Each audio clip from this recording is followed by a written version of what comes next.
जय श्री राधे, जय श्री कृष्ण। मंदिर श्री बंसी वाले महात्मा यूट्यूब चैनल की ओर से हम आप सभी भक्तों का हार्दिक अभिनंदन करते हैं।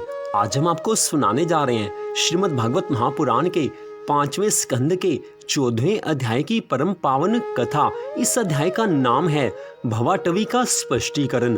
बोल श्री राधा कृष्ण भगवान की जय। बोल श्रीमद् भागवत महापुराण की जय।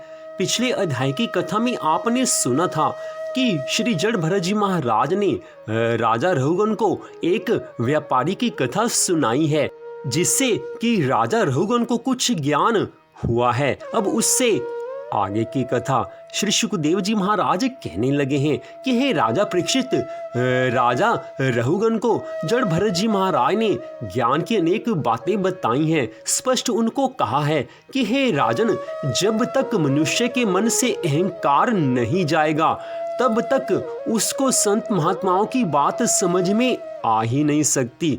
जब तक मनुष्य के जीवन में अहंकार होगा तब तक वो सबको अपने से छोटा ही समझेगा। किसी संत महात्मा की शरण में चले भी जाएं, लेकिन अगर मन में अहंकार है तो अहंकार कथा को पूरी तरह से सुनने नहीं देगा। अहंकार मनुष्य का ऐसा शत्रु है कि वो भगवान की भक्ति के मार्ग से हटा ही देता है। कोई भगवान की भक्ति करने भी लगे तो सदा सावधान रहना चाहिए कि मन में कभी अहंकार ना आ पाए। अहंकार जैसे ही मन में आ जाता है, ठीक उसी समय भगवान की कृपा होनी कम हो जाती है, क्योंकि अहंकारी मनुष्य को भगवान स्वयं अच्छा नहीं समझते हैं। भगवान तो अपने सभी भक्तों के अहंकार का नाश करके रहते हैं। भगवान को अहंकार प्यारा नहीं लगता है, इसलिए भगवान के भक्तों को सदा अहंकार से बचकर चलना चाहिए। जड़ भरत जी महाराज आज राजा रघुगण को आगे ज्ञान की कथा का वर्णन करते हुए कहने लगे हैं कि हे राजन, गृहस्थ आश्रम में रहकर भगवान को प्राप्त किया जा सकता है। गृहस्थ आश्रम में अपने सब कर्म करते हुए अपने मन को भगवान की भक्ति में लीन रखना, यही गृहस्थ आश्रम में रहना है। गृहस्थ आश्रम में रहकर ठाकुर जी की भक्ति में अपने मन को लगाना ये सबसे कठिन काम है, लेकिन असंभव नहीं है। संसार की माया मनुष्य के पीछे हरदम लगी रहती है, लेकिन जो भगवान के चरणों की शरण में चले जाते हैं उनका माया कुछ बिगाड़ नहीं सकती। भगवान की भक्ति से जीवन में संतुलन बना रहता है। जो सारा दिन संसार के काम धंधे में लगा देते हैं, संसार की याद में जो अपना सारा समय व्यतीत कर देते हैं, उनको भगवान की याद तो आती नहीं, लेकिन संसार की सुख संपत्ति, वैभव, धन ये कुछ काम आगे आता नहीं है। संसार का धन ये यहीं पर काम आने वाला है। संसार का धन कभी परलोक में काम नहीं आता है। हे राजन, संसार का धन यहीं पर काम आता है, परलोक में काम नहीं आता। इसलिए इस धन को यहीं के लिए आवश्यक समझो। परलोक बनाने में कभी संसार का धन काम नहीं आएगा। तो मूर्ख हैं वो लोग जो केवल धन कमाने के पीछे अपने जीवन को बर्बाद कर देते हैं। जो भगवान के भक्त होते हैं वो कर्म करते हैं, वो भी धन कमाते हैं, लेकिन भगवान की कृपा उन पर बनी रहती है। भगवान की भक्ति वो साथ करते रहते हैं। भगवान की कृपा से उनको जीवन में सुख संपत्ति, वैभव सब कुछ मिलता है। इसलिए उनका यह लोक भी बन जाता है और परलोक भी बन जाता है। संसार के सुख संपत्ति भगवान अपने भक्तों को अवश्य दे देते हैं, और इस मनुष्य जीवन के बाद भगवान अपने भक्तों को मोक्ष भी दे देते हैं। भगवान के भक्तों की मुक्ति हो जाती है। लेकिन जो भगवान की भक्ति को छोड़कर सदा संसार के विषयों में मन लगाए रहते हैं, स्त्री के मोह में पड़कर, पुत्र के मोह में पड़कर, पैसे के मोह में पड़कर, धन संपत्ति, व्यापार, कारोबार आदि के मोह में पड़कर, जो कभी भगवान को याद करना भी नहीं चाहते, ऐसे लोगों के ऊपर भगवान की कृपा हो ही नहीं सकती। ऐसे लोग इस जीवन को व्यर्थ गंवा देते हैं। 84 लाख योनियों में सर्वश्रेष्ठ ये मनुष्य योनि है। भगवान की अनंत कृपा के बाद अनेकों योनियों में जाने के बाद जीव को मनुष्य की योनि मिलती है। जो इस मनुष्य योनि में भगवान जी की भक्ति करते हैं, समझ लेना कि उन्हीं का जीवन सफल है। जो मनुष्य योनि पाकर भी भगवान की भक्ति में अपने मन को कभी नहीं लगाना चाहते, वो कभी जीवन में सफल हो नहीं सकते। हो सकता है संसार का सुख उनको मिल जाए, लेकिन भगवान की कृपा उनको कभी नहीं मिलती। और जिनके ऊपर भगवान की कृपा नहीं होती वो वास्तविक सुख, शांति और आनंद तो कभी सपने में भी नहीं प्राप्त कर सकते। इसलिए हे राजन, तुम ज्ञान प्राप्त करने के लिए संत महात्माओं के चरणों की धूलि में जा रहे हो, तो इस समय अपने मन से किसी भी तरह का अहंकार नहीं रखना। अपने मन से सभी तरह के अहंकार को तुम मिटाकर संत महात्माओं की शरण में जाओगे तो तुमको ज्ञान मिलेगा। हे राजन, संत महात्माओं के पास से ऐसी ऐसी दिव्य शक्तियां होती हैं कि वो सामने वाले के मन के भाव को पढ़ लेते हैं कि सामने वाले के मन में क्या भाव है। अगर तुम्हारे मन में थोड़ा सा भी अहंकार होगा तो संत महात्मा कभी तुम्हें ज्ञान का उपदेश नहीं करेंगे। मन में अहंकार नहीं होगा तो संत महात्मा तुम्हें उन ज्ञान का उपदेश करेंगे, उस ज्ञान को तुम्हें बताएंगे कि जिससे तुमको भगवान मिल जाएंगे। संत महात्माओं की शरण में रहने वाला मनुष्य कभी संसार सागर में फंस ही नहीं सकता। संत महात्माओं के चरणों की रज जो अपने मस्तक पर धारण करता है उसी का जीना सफल है, उसी को भगवान की कृपा मिलती है। हे राजन, कथा सुनने का भी नियम है कि जब भी कथा सुनो, किसी संत के श्रीमुख से कथा सुनो, सत्संग सुनो, उस समय अपने मन को भगवान की भक्ति में लगा कर रखना चाहिए। कथा के एक एक शब्द को अपने कानों द्वारा अपने हृदय में प्रवेश करवाना चाहिए। हृदय में जो शब्द एक बार पहुंच गए, उन शब्दों से जीवन में भगवान की कृपा होती है। जो कथा में बैठते हुए श्रद्धा भावना से कथा को नहीं सुनते, उनके ऊपर भगवान की कृपा हो ही नहीं सकती। श्रीमद् भागवत महापुराण की कथा तो ऐसी दिव्य कथा है कि जिसको श्रीमद् भागवत महापुराण की इस कथा को सुनने का एक बार भी अवसर मिल जाए तो समझ लेना कि इस मनुष्य जीवन के बाद उसको कोई योनि में नहीं जाना पड़ेगा, उसको भगवान के धाम में स्थान मिलेगा। श्रीमद् भागवत महापुराण की कथा ऐसी दिव्य कथा है कि इस कथा को सुनकर संसार का मोह, संसार की माया एक क्षण में पीछा छोड़ देते हैं। हे राजन, कथा में बैठते समय मन में सदा ध्यान रहे कि कथा सुनकर अपना कल्याण करने के लिए मैं यहाँ पर आया हूँ। इस जीवन में भगवान ने मुझ पर अनंत कृपाएं की हैं। आज भगवान की कृपा से कथा में मैं बैठा हूँ, कथा सुनने के लिए मैं यहाँ पर बैठा हूँ, इसलिए कथा को पूरी श्रद्धा भावना से सुनना चाहिए। हे राजन, अगर कथा को श्रद्धा भावना से नहीं सुनेंगे तो भगवान समझ जाते हैं कि इसके मन में कथा के लिए आदर सम्मान नहीं है। जिसके मन में कथा के लिए आदर नहीं है, सम्मान नहीं है, उसके ऊपर भगवान की कृपा हो ही नहीं सकती। भगवान तो अपने प्यारे भक्तों को कथा सुनने का अवसर देते हैं और उनमें से भी श्रीमद् भागवत महापुराण की इस दिव्य कथा को केवल उन्हीं को सुनने का अवसर देते हैं कि जिनके ऊपर भगवान की अनंत कृपा होती है।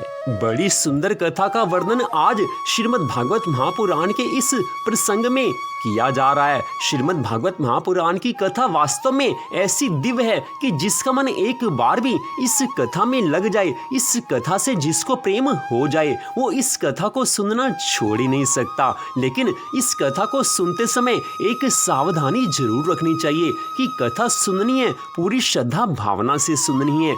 कथा का एक एक शब्द मन में उतारना है। जिसके मन में कथा का एक एक शब्द उतर जाता है, उसी के ऊपर भगवान की कृपा होती है। थोड़ा सा सोच विचार करके देखना चाहिए कि एक दिन में 24 घंटे भगवान जी ने हमें दिए हुए। एक दिन में हम 24 घंटे में 21,600 सांसें लेते हैं। अगर 24 घंटे में से हम 1-2 घंटे भी भगवान की भक्ति के लिए अलग से नहीं निकाल सकते तो हम कैसे भगवान के भक्त हैं? हम कैसे अपने आप को भगवान का शुद्ध भक्त समझ सकते हैं? इसलिए कहने का भाव केवल इतना मात्र है कि जिन भगवान ने कृपा करके हमें मनुष्य का जीवन दिया है, एक दिन में 24 घंटे दिए, उन 24 घंटों में से 1 या 2 घंटे अगर हम भगवान की भक्ति पूरी श्रद्धा भावना से, संसार की मोह माया छोड़कर अपने मन को भगवान में लगाकर 1-2 घंटे भगवान की सच्ची श्रद्धा भावना से भक्ति करें तो उससे हमारा कल्याण ही होगा। भगवान जी की भक्ति को छोड़कर संसार की सारी संपत्ति भी किसी एक मनुष्य के पास आ जाए तो वो संपत्ति भी उस व्यक्ति को सुख शांति आनंद नहीं दे सकती, क्योंकि संसार के धन संपत्ति से थोड़ा सा सुख तो मिलता है, क्षणिक सुख जिसको पल भर का सुख कहते हैं, वो मिल सकता है। हो सकता है कि थोड़ा सा सुख थोड़े से समय के लिए मिल जाए, लेकिन सदा रहने वाला सुख, शांति, आनंद वो कभी धन से नहीं मिल सकता। इसलिए इस मनुष्य जीवन में भगवान की अपने ऊपर कृपा समझते हुए सदा ये ध्यान रखना चाहिए कि संसार के काम करने हैं, बड़ी अच्छी बात है, लेकिन भगवान की भक्ति साथ करनी है। भगवान की भक्ति को छोड़कर संसार में हम जो भी काम कर लें वो हमें नरक में लेकर जाने वाला होगा, क्योंकि भगवान की भक्ति को छोड़कर संसार के पीछे हम जाएंगे तो मोह और माया हमारे पीछे ऐसे पड़ेंगे, काम, क्रोध, लोभ हमारे पीछे ऐसे पड़ेंगे कि हम इनसे बच नहीं सकते, और जो इनके वश में हो जाते हैं उनको नरक में वास मिलता ही है। नरक के वास से उनको कोई छुटकारा नहीं दिला सकता। इसलिए बार बार कहा जाता है कि भगवान की कथा को सुनकर अपने जीवन को थोड़ा सा परिवर्तित करो, अपने जीवन में थोड़ा परिवर्तन होना चाहिए। कथा को सुनकर अपने जीवन को ऐसा बनाना चाहिए कि भगवान की भक्ति साथ होती रहे, संसार के काम होते रहे, कोई बुरी बात नहीं है, लेकिन ठाकुर जी की भक्ति सबसे पहले है। संसार में जब हमारे ऊपर कोई कष्ट आते हैं तो बचाने वाले, रक्षा करने वाले केवल भगवान ही होते हैं। उन्हीं भगवान को हम सुख के क्षणों में, खुशी के दिन में अगर याद करते हैं तो दुखों के दिन में भगवान अपने आप हमारी रक्षा करते हैं। दुख आने पर ठाकुर जी अपने आप हमारे रक्षक बन जाते हैं। भगवान तो सदा अपने भक्तों की रक्षा करने के लिए तत्पर रहते हैं, तैयार रहते हैं। भक्तों को भी भगवान को अपना सर्वस्व मानकर सदा भगवान की भक्ति में, भगवान की आराधना में लीन रहना चाहिए। यही तो मनुष्य मात्र का कर्तव्य है और इसी के लिए मनुष्य का यह जीवन मिला हुआ है। श्रीमद् भागवत महापुराण की कथा में श्री सुखदेव जी महाराज आगे कहने लगे हैं कि हे राजा परीक्षित, जड़ भरत जी महाराज ने जब इस तरह का ज्ञान राजा रघुगण को बतलाया, तब राजा रघुगण ने प्रसन्न होकर जड़ भरत जी महाराज के चरणों पर सिर रखकर विनय पूर्वक कहा है कि हे स्वामी, जो अभी तक माया में मैं भूल रहा था, सो आपने दया करके ज्ञान रूपी मार्ग मुझे दिखलाया है। यह वचन सुनकर जड़ भरत जी महाराज कहने लगे हैं कि हे राजन, तुम इस ज्ञान के प्रकाश से संसारी जाल में नहीं फंसोगे। राजा रघुगण उसी समय विरक्त हो गया और उसी जगह अपनी पालकी छोड़कर वन में जाकर हरि भजन करके मुक्त हो गया। जड़ भरत जी महाराज भी अपना शरीर योगाभ्यास द्वारा त्याग कर श्री हरि भगवान के परम धाम को चले गए हैं। इस कथा को सुनने से क्या मिलता है, इसी के बारे में अब श्री सुखदेव जी महाराज राजा परीक्षित को कहने लगे हैं कि हे राजन, राज ऋषि भरत जी महाराज के पवित्र गुण और कर्मों की भक्तजन भी प्रशंसा करते हैं। उनकी इस कथा को जो सुनता है उसकी आयु बढ़ती है, उसके पास धन की वृद्धि होती है, लोक और परलोक उसका बन जाता है, उसका सुयश बढ़ता है, उसको भगवान की प्राप्ति हो जाती है। जो पुरुष इस कथा को सुनता या सुनाता है और इसका अभिनंदन करता है, उसकी सारी कामनाएं भगवान की कृपा से पूरी हो जाती हैं। दूसरों से उसे कभी भी कुछ नहीं मांगना पड़ता। तो इस प्रकार श्रीमद् भागवत महापुराण की भरत जी की इस कथा के बारे में स्पष्ट कहा गया है कि जो कोई श्रद्धा भावना से इसको सुनता है या सुनाता है, उसकी सारी कामनाएं भगवान की कृपा से पूरी हो जाती हैं। उसे कभी किसी से कुछ मांगने की आवश्यकता नहीं होती। ये तो स्पष्ट श्रीमद् भागवत महापुराण के 5वें स्कंद के 14वें अध्याय के अंत के वचन है। श्री सुखदेव जी महाराज जी के श्रीमुख से निकले हुए ये वचन है, इसलिए इसको बिल्कुल सत्य मानकर श्रीमद् भागवत महापुराण की इस कथा को पूरी श्रद्धा भावना से सुनना चाहिए। विश्वास रखना चाहिए कि भगवान की कृपा से हमारी सभी मनोकामनाएं तो पूरी होंगी ही होंगी। इस मनुष्य जीवन के बाद हमें भगवान की कृपा से मोक्ष भी मिल जाएगा। तो यहीं पर श्रीमद् भागवत महापुराण के 5वें स्कंद के 14वें अध्याय की इस दिव्य कथा का विश्राम होता है। मंदिर श्री बंसी वाले महात्मा यूट्यूब चैनल की ओर से इस कथा को आपने सुना, आप सबका हार्दिक धन्यवाद। भगवान श्री राधा कृष्ण जी की अनंत कृपा सदा आप सब पर, आपके परिवार पर बनी रहे। इसी मंगल कामना के साथ जय श्री राधा रानी सरकार की, जय श्री कृष्ण भगवान की, जय श्रीमद् भागवत महापुराण की, जय श्री सुखदेव जी महाराज की, जय श्री भरत जी महाराज की। जय जय श्री राधे, जय जय श्री राधे, जय जय श्री राधे श्याम।